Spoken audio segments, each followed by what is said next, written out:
अस्सलामुअलैकुम। जनाब बाबूभाई सोपारी वाला गर्ल्स प्राइमरी स्कूल,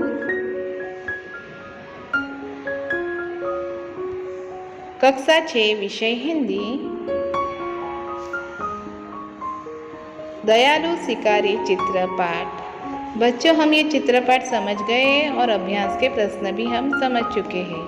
आज हम थोड़ा आगे करेंगे, जिसमें आज अभ्यास में हम देखेंगे पाठ्य पुस्तक का चित्र के आधार पर कहानी लिखिए। चित्र देखकर हमें यहाँ पर कहानी लिखनी है, उसका वर्णन करना है। तो चलो बच्चों, पहले हम चित्र देखेंगे बातूनी कछुआ। क्या शीर्षक देंगे हम? बातूनी कछुआ। अब हम देखेंगे चित्र। देखो बच्चों, यहाँ पर चित्र में तुम्हें दिख रहा है कि कछुआ और हंस जो है वो कुछ बातें कर रहे हैं। तालाब में एक तालाब है जिसमें कछुआ भी है और वहीं 2 हंस भी है और तीनों अच्छे मित्र थे। दूसरा चित्र हम देखें कि यहाँ पर एक बार बरसात बहुत कम हुई, तालाब का पानी सूखने लगा, इसीलिए कछुए के साथ हंसों ने दूसरे तालाब जाने का निश्चय किया। जो आपको यहाँ पर दिख रहा है वे एक लकड़ी ले आए हंस और उसका एक एक सिरा अपनी अपनी चोंच से पकड़ लिया और बीच का भाग कछुए ने अपने मुंह से पकड़ लिया। हंसों ने कहा कछुआ जो था वह बहुत बातूनी था, बोलता रहता था, इसीलिए हंसों ने कछुए से कहा था, भाई तुम रास्ते में बोलना मत, बोलोगे तो लकड़ी मुंह से छूट जाएगी और तुम नीचे गिर पड़ोगे।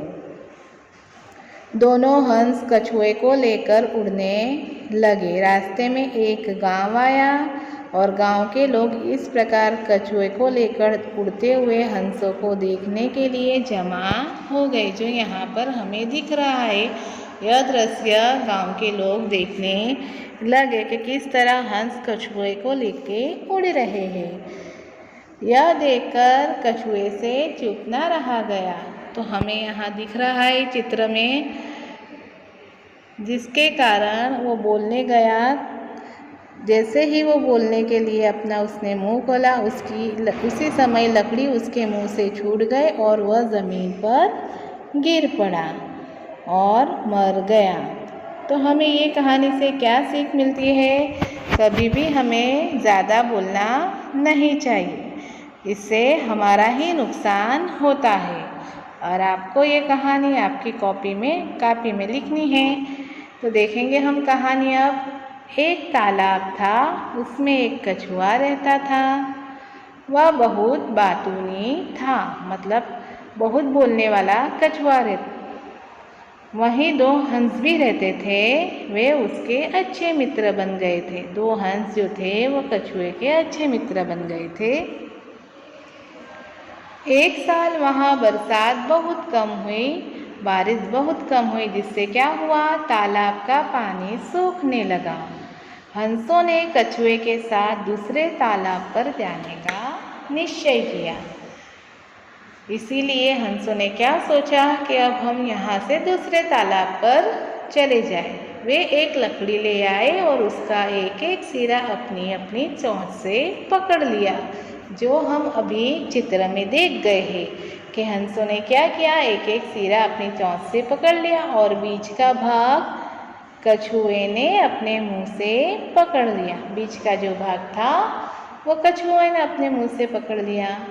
हंसों ने कछुए से कहा, भाई तुम रास्ते में बोलना मत, क्योंकि वो बहुत बातूनी था, इसीलिए हंसों ने पहले ही कह दिया कि तुम रास्ते में बोलना मत, बोलोगे तो लकड़ी मुंह से छूट जाएगी और तुम नीचे गिर पड़ोगे, इसीलिए तुम बोलना मत। दोनों हंस कछुए को लेकर उड़ने लगे। रास्ते में एक गांव आया। गांव के लोग इस प्रकार कछुए को लेकर उड़ते हुए हंसों को देखने के लिए जमा हो गए। दोनों हंस कछुए को लेकर उड़ रहे थे। यह दृश्य देखते हुए कुछ लोग गांव के वहां जमा हो गए। अब कछुआ जो था वो बातूनी था, उसने लोगों को देखा, इसीलिए लोगों को देखकर कछुए से क्या हुआ, चुप रहा न गया। उसने बोलने के लिए मुंह खोला। उसी समय लकड़ी उसके मुंह से छूट गई और वह जमीन पर गिर पड़ा और मर गया। अब हम दूसरी कहानी देखेंगे, बुद्धिमान कौवा। ये पहला चित्र है जिसमें बताया है कि कौवा जो होता है वो बहुत प्यासा होता है, उसे खूब प्यास लगती है। वह इधर उधर पानी की तलाश करता है पर उसे कहीं पानी नहीं मिलता। आखिरकार वह एक झोपड़ी के पास आ पहुंचता है। वहाँ उसे यह घड़ा दिखाई देता है जो यहाँ पर हमें दिख रहा है, लेकिन घड़े में पानी बहुत नीचे होता है। कौवे की चोंच जो होती है वो पानी तक नहीं पहुँच सकती थी। पानी ऊपर लाने के लिए कौवे ने एक उपाय सोचा। वह आसपास जो बहुत सब कंकड़ थे उसने क्या किए, वो सब कंकड़ घड़े में डालना शुरू किए। कंकड़ों के कारण पानी ऊपर आ गया और कौवे ने क्या किया, पानी पिया और अपनी प्यास बुझाकर उड़ गया। मतलब कभी भी हमें तकलीफ के समय बुद्धिमानी से काम लेना चाहिए, होशियारी से काम लेना चाहिए, जैसे कि यहाँ पर कौवे ने लिया है। अब हम कहानी देखेंगे। एक कौवा था, एक बार उसे खूब प्यास लगी थी। उसने इधर उधर पानी की तलाश की पर उसे कहीं पानी नहीं मिला। कौवा जो था वो प्यासा था, उसे खूब प्यास लगी थी। उसने इधर उधर पानी की तलाश की पर उसे कहीं पानी नहीं मिला। आखिर उड़ते उड़ते वह एक झोपड़ी के पास पहुंचा। वहाँ उसे एक घड़ा दिखाई दिया। उड़ते उड़ते वह झोपड़ी के पास पहुंच गया और उसे वहाँ घड़ा दिखाई दिया। घड़े में थोड़ा पानी था, पानी बहुत नीचे था। घड़े में पानी तो था पर बहुत नीचे था, जिसकी वजह से कौवे की चोंच पानी तक पहुंच नहीं सकती थी, क्योंकि पानी जो था वो तो बहुत नीचे था। पानी ऊपर लाने के लिए कौवे ने एक उपाय सोचा। वहाँ आसपास बहुत से कंकड़ पड़े हुए थे। कौवा जो था वो बुद्धिमान था, इसीलिए उसको एक उपाय सूझा और उसने क्या देखा कि उसके आसपास बहुत से कंकड़ थे। उसने एक एक कंकड़ घड़े में डालना शुरू किए। जो कंकड़ पड़े थे आसपास, वह कंकड़ उसने उठा के अपनी चोंच से घड़े में डालना शुरू कर दिए।